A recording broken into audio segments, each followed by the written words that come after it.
দিল্লির প্রোডাকশন মাথায় গিজ গিজ করে মূর্তি পূজার নীতি রে, মূর্তি পূজার নীতি কি আসলে কি জোরে কি ভণ্ড মুসলিম না রে তুমি দেশে বুঝান, আপনি ভারত চলে যান, আপনি দিল্লির প্রোডাকশন, আপনি ভারত মাতার প্রাণ বুবু জান, বুবু জান, আপনি ভারত চলে যান, আপনি। আসসালামু আলাইকুম ওয়ারাহমাতুল্লাহি ওয়াবারাকাতুহু। প্রিয় দর্শক, আশা করছি সবাই ভালো আছেন। সবাইকে স্বাগতম জানিয়ে শুরু করছি আজকের সংবাদ প্রতিবেদন। প্রধানমন্ত্রী বলেন, ছাত্রলীগের মূল মন্ত্রেই আছে শিক্ষা, কাজে প্রত্যেকটা ছাত্রলীগ কর্মীকে আগে প্রকৃত শিক্ষা গ্রহণ করতে হবে। এই শিক্ষায় সেই শিক্ষা না, কোনো মতে খালি পয়সা বানানোর শিক্ষা, শিক্ষা না, সন্ত্রাস, জঙ্গিবাদ, দুর্নীতি এইসব কিছুর বিরুদ্ধে থাকতে হবে।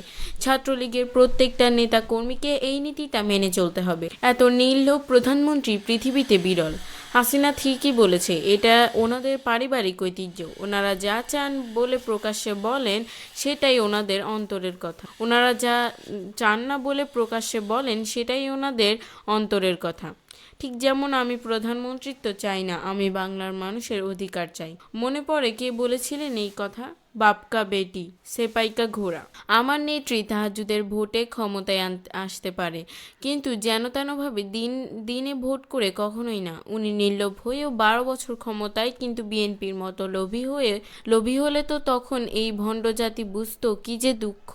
জয়তুমা হাসিনা আপা, পিতার বাকশাল প্রতিষ্ঠা করে দেখানোর জন্য। মাননীয় প্রধানমন্ত্রী যেইভাবে মিথ্যাচার করার চেয়ে কথা কম বলাই উত্তম, দয়া করে কাজ করুন। গত 12 বছরে অবকাঠামোগত উন্নয়ন হয়েছে, এটা অস্বীকার করার উপায় নেই, কিন্তু গণতন্ত্র, মানবাধিকার, সর্বোপরি মানুষের মনের উন্নয়ন, অর্থাৎ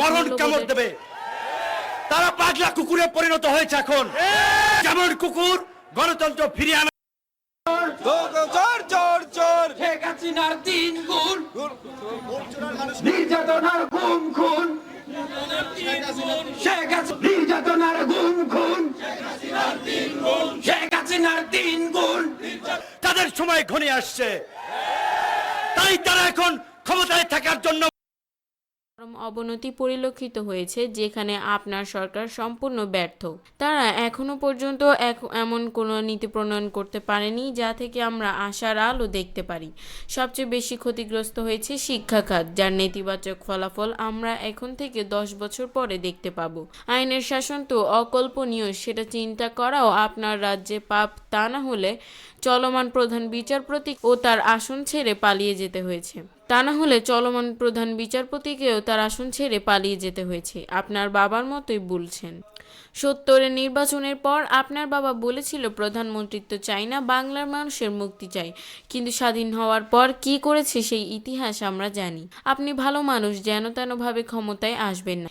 একবার নির্বাচনে আগে বিজয়ী হলেন, আবার মধ্যরাতে। এইসব কথা বলার আগে নিজের বিবেককে প্রশ্ন করা উচিত। বড়ই দুঃখজনক, কথাও কাজে কোনো মিল নেই। অবশ্যই যেন তেনভাবে ক্ষমতা দখল করেননি, রাষ্ট্রীয় ক্ষমতা দখল করেছেন। দেশের স্বাধীনতা, মুক্তিযুদ্ধের চেতনার সাথে বেইমানি করে, 30 লাখ শহীদ ও অজস্র মা বোনের সম্ভ্রমের সাথে বেইমানি করে, সন্ত্রাস, জঙ্গিবাদ, ক্ষমতার অপব্যবহার করে দেশের গণতন্ত্র ও গঠন প্রক্রিয়া ধ্বংস করেছেন, যা রাষ্ট্রদ্রোহিতার পর্যায়ে পড়ে। মুক্তিযুদ্ধের মাধ্যমে অর্জিত জনগণের ভোটাধিকার হরণ করেন। অবশ্যই তা যেন তেনভাবে নয়। ইনি এমন ছাত্রলীগ তৈরি করেছেন যাদের কারণে একজন বিশ্ববিদ্যালয়ের অধ্যাপক মহোদয়কে মৃত্যুবরণ করতে হয়েছে। চট্টগ্রাম মেডিকেল কলেজের আমরা যারা আছি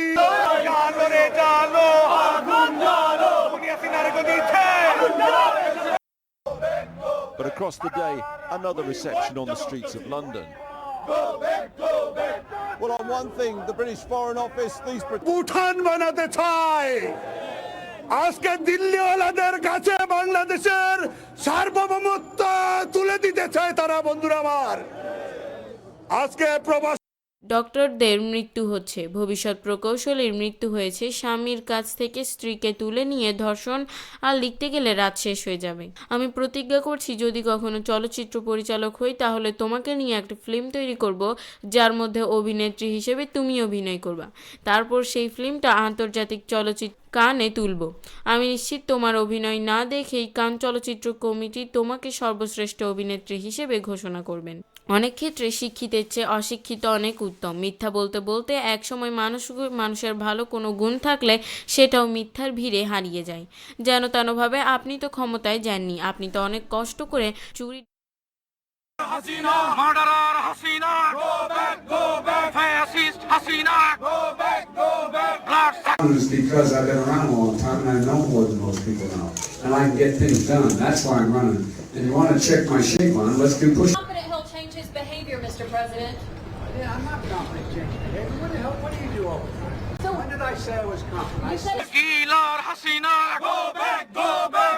দিকে র্যাপিড অ্যাকশন ব্যাটালিয়নের সাবেক ও বর্তমান 7 শীর্ষ কর্মকর্তার উপর যুক্তরাষ্ট্রের নিষেধাজ্ঞার প্রেক্ষিতে দেশটিতে বাংলাদেশের পক্ষ থেকে লবিস্ট নিয়োগের সুপারিশ করেছে পররাষ্ট্র মন্ত্রণালয় সম্পর্কিত সংসদীয় স্থায়ী কমিটি। বুধবার জাতীয় সংসদ ভবনে অনুষ্ঠিত কমিটির বৈঠকে এই সুপারিশ করা হয়। কমিটির পক্ষ থেকে বলা হয়েছে, যুক্তরাষ্ট্রের কাছে বাংলাদেশের বিষয়ে নেতিবাচক তথ্য উপস্থাপন করা হচ্ছে। কোনো না কোনো লবিস্ট গ্রুপ এই কাজটি করেছে।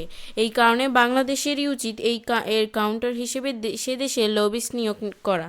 ওই বিষয়ে প্রয়োজনীয় ব্যবস্থা নেওয়ার জন্য পররাষ্ট্র মন্ত্রণালয়কে পরামর্শ দিয়েছে সংসদীয় কমিটি। বৈঠক শেষে কমিটির সভাপতি মোহাম্মদ ফারুক খান বলেন, যুক্তরাষ্ট্রের সিনেটের বা কংগ্রেসম্যানদের সঙ্গে অনেকে লবিং করে।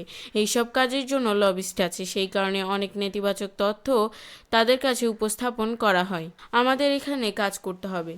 তিনি আরও বলেন, যুক্তরাষ্ট্রে যদি বাংলাদেশের পক্ষ থেকে লবিস্ট নিয়োগ করা হয় তাহলে আমাদের সঠিক তথ্য আমরা সেখানে পৌঁছাতে পারবো। ফারুক খান বলেন, পররাষ্ট্রমন্ত্রী একে আব্দুল মোমেন আগামী ফেব্রুয়ারি মাসে যুক্তরাষ্ট্রে সফর করবেন। নিষেধাজ্ঞার বিষয়ে সেই সময়ে আলোচনা হবে। আন্তর্জাতিক মানবাধিকার দিবস উপলক্ষে 10 ডিসেম্বর গুরুতর মানবাধিকার লঙ্ঘনের অভিযোগে বিশ্বের 10টি প্রতিষ্ঠান এবং 15 জন ব্যক্তির বিরুদ্ধে নিষেধাজ্ঞা আরোপ করেছে যুক্তরাষ্ট্রের ট্রেজারি বিভাগ। এই তালিকায় বাংলাদেশ র্যাবের সাবেক ও বর্তমান 7 জন কর্মকর্তার নাম যুক্তরাষ্ট্রের ভ্রমণ নিষেধাজ্ঞার তালিকায় যুক্ত করার কথা বলেছে সেই দেশের পররাষ্ট্র দফতর। মানবাধিকার লঙ্ঘনের অভিযোগে র্যাব এবং এর বর্তমান সাবেক 7 শীর্ষ কর্মকর্তার বিরুদ্ধে মার্কিন নিষেধাজ্ঞার প্রতিক্রিয়ায় সোমবার সাংবাদিকদের তিনি এই কথা বলেন। ডিসেম্বরের শেষের দিকে পররাষ্ট্রমন্ত্রী মোমেন মার্কিন পররাষ্ট্রমন্ত্রী অ্যান্টনি ব্লিংকেনকে একটি চিঠি লিখে নিষেধাজ্ঞা পুনর্বিবেচনার অনুরোধ করেছিলেন। আমার মনে হয় এই মুহূর্তে আমেরিকার নিষেধাজ্ঞার উপর ভিত্তি করে আমাদের সরকারের উচিত সকল বাংলাদেশিকে আমেরিকা থেকে ফেরত নিয়ে আসা। তাহলে এটাই হবে আমেরিকার জন্য বড় শাস্তি। বুঝলাম না, র্যাবের সেই সকল কর্মকর্তাদের কি ওই দেশেই যেতে হবে? Why so worried? অনেক দেশ আছে, ওইখানে যাবেন। বিশ্বব্যাংকে বুড়ো আঙ্গুল দেখিয়ে যেমন পদ্মা সেতু করেছেন সেইভাবে এটাও করেন, নাকি অন্য ভেজাল আছে? সংশোধনের একমাত্র পথ নিরপেক্ষ সরকারের অধীনে নির্বাচন দিয়ে ক্ষমতা ছাড়েন। তা না হলে মার্কিন নিষেধাজ্ঞার সাথে সাথে দেশের জনগণের নিষেধাজ্ঞার মুখেও পড়তে পারেন। গুম করা মানুষগুলোকে তাদের পরিবারের কাছে ফিরিয়ে দিন। আমাদের চেতনা এতই বেশি যে যার ভারে আমেরিকা আমাদের জাতির জনক বঙ্গবন্ধুর হত্যাকারীকে সিটিজেনশিপ দেয়। আমরা সেই দেশে স্থায়ী ও অস্থায়ীভাবে থাকার জন্য বারবার গমন করি। আবার নিষেধাজ্ঞা দেওয়ার পরেও সেই দেশে পুনরায় যাওয়ার জন্য নিষেধাজ্ঞা তুলে নেওয়ার জন্য সেই দেশকে রিকোয়েস্ট করি। আমরা কতই নির্লজ্জ হলে আমরা নিজেকে মুক্তিযুদ্ধের চেতনায় উজ্জীবিত এবং বঙ্গবন্ধুর আদর্শের সৈনিক বলে সারাদিন গলা ফাটাই। ওনারা খুবই বোকা। এত বোকা মানুষরা একটা ভুল করে ফেলেছে, তাদের মাফ করে দিন। 13 বছর চালিয়েছে বোকা মানুষরা। দেশ আগুনে পোড়ানোর শেষ চেষ্টা করার অনুগ্রহ করুন। আওয়ামী লীগের আত্মার মাগফিরাত কামনা করি, কারণ তারা লিমিট ছাড়া গাঁজা খায়, তারপরেও কোনো কাজ হচ্ছে না। চীন এবং আমেরিকার মাইন্ড কার্ড চাপায় পড়েছে। দেখা যাক শেষে কি হয়।